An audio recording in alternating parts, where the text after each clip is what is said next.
Right, so good morning, or good afternoon, or whatever it may be where you are. This is a bit of an unconventional recording. It's going to be about Starship.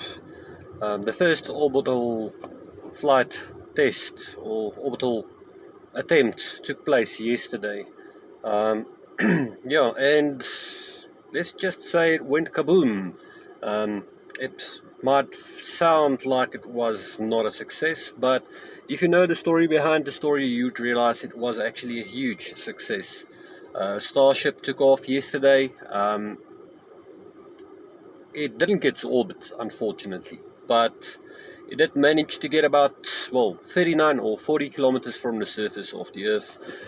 Traveled at about 2,000 kilometers an hour before, unfortunately, it did explode. And this Starship does have the capability to self-destruct. It's rigged in such a way, so it's done intentionally so that they can detonate this ship before it gets over an area that's populated and people can get injured, and to also make the debris a bit smaller. There's also, obviously there is a recovery exercise ongoing currently to get wreckage back and, to get more data and details. Look, this was a great success. You'll remember Elon Musk had a walkthrough at Starbase with the everyday astronaut Tim Todd, I think, speaking on the correction there. And in this interview, he actually stated that if the Starship got just away from level 0, which is the ground infrastructure, without destroying it, it would be a success. Well, they got 40 kilometers away from it, by the sounds of it. Well, 39 to be exact, I suppose. Starship has, the booster, which is the bottom half of the ship, has 33 Raptor engines.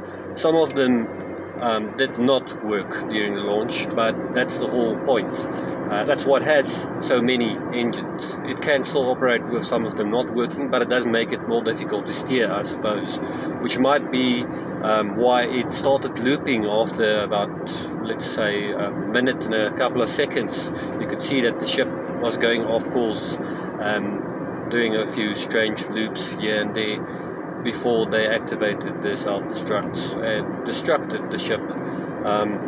But I think they gathered a lot of information from this launch, and this will help them to succeed with future launches. People tend to expect that something should work 100% from the get-go, and it doesn't work like that in real life. Cars, planes, everything. You think an airliner, the first one they built, just worked from the get-go? No, it didn't.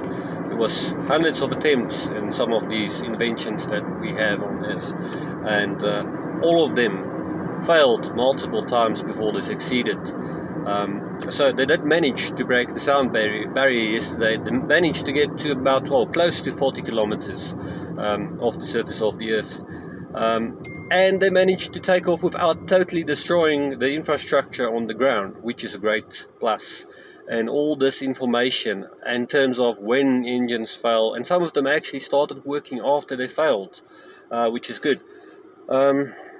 I was actually looking forward to at least achieving stage separation. Unfortunately, that did not happen, but I hope the next attempt will be in the next 5 months at the latest. Obviously, there's some hard work that needs to be put into place before they can attempt another launch. Hopefully next time around they'll get to stage separation. This was actually quite a short time before stage separation that they basically self-destructed the ship, the Starship, yesterday. I was looking forward to see the separation yesterday. Unfortunately didn't get to that, but damn close. There is obviously going to be some damage to the launch tower infrastructure on the ground. I suspect there will be a bit of a crater. But the tower seems to be intact. The fuel farm seems to be intact, which is great news, which is already a win. Sun's going to be a bit bad on this drive, unfortunately, so you're going to see half of my face. But yeah, important is that you hear me. So great first attempt. Great success. Just a bit disappointed that they didn't get to orbit and didn't manage to get to the stage where they could separate the Starship from the booster. Starship would have separated from the booster shortly after the time they self-destructed the vessel or the ship. Boosters got 33 Raptor engines, like I said. Some of them actually restarted. I think about 6 or 7 of them did not work. I think the 7th one, I'm speaking under correction, did start up again. Some of them did start up again, I suppose, but end of the day, it's a learning process, and I think they'll get there pretty soon. But it was quite an awesome launch attempt, and I know I've been off air for like a year. Unfortunately, we have to work to earn a living, so at this stage don't get much time for making videos, and the only time I've got is when I'm on the road on my way to work, to be honest. So unfortunately, that's the way it is. Yeah, looking forward to the next launch attempt, which I suppose will only be in a few months. I'd be really surprised if they manage to get it done before 3-month period's over, because they have to do some repairs and they have to do some, well, let's say they have to look at what went wrong. They have to analyze every aspect of this test, and there's a lot of camera angles that we as the public don't have access to that they actually do. So I suppose they will be going through all that data and fine-tuning the next ship, which is already basically ready for launch. Now the thing is just getting the infrastructure on the ground, really going through the data that was collected yesterday and getting ready for the next launch.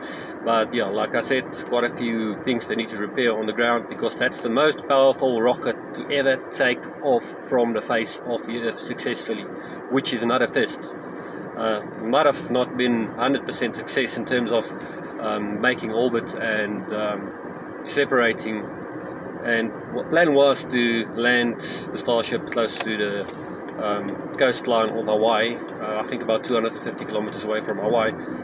Didn't get there, but fortunately launched successfully. That's another first.